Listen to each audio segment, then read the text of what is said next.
Hello everyone, welcome to another video. In this video, I'm going to show you how to create and save Chrome tab groups. So let's get started. If you're someone who manages lots of tabs and has lots of bookmarks in your Chrome and you feel that your Chrome is very cluttered, then you will be benefited from this video. Now let me close all my recent tabs so I can show you the group tabs.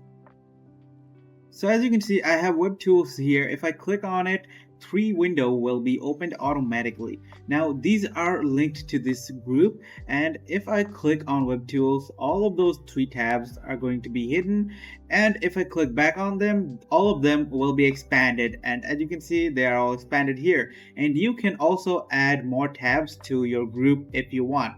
Now this is not very amazing, but the amazing fact is you can also hide this group and it will be hidden. You can click here to pull back all 4 tabs together.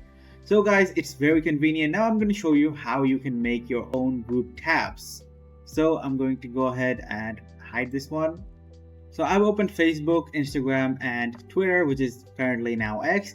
Now what I'm going to do is I'm going to link these 3 tabs together. So I'm going to right click on them and I'm going to select add tab to new group. After selecting, I'm going to rename the group.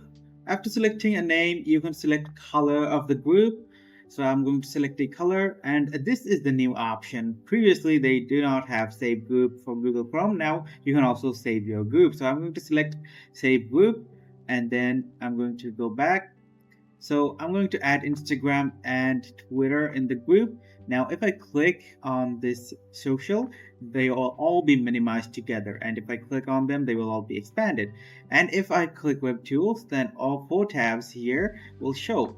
So as you can see, now I currently have 4 and 3 tabs together without creating so much clutter. I'll just click these 2 and all of them will be minimized. So you can work very efficiently using these group tabs.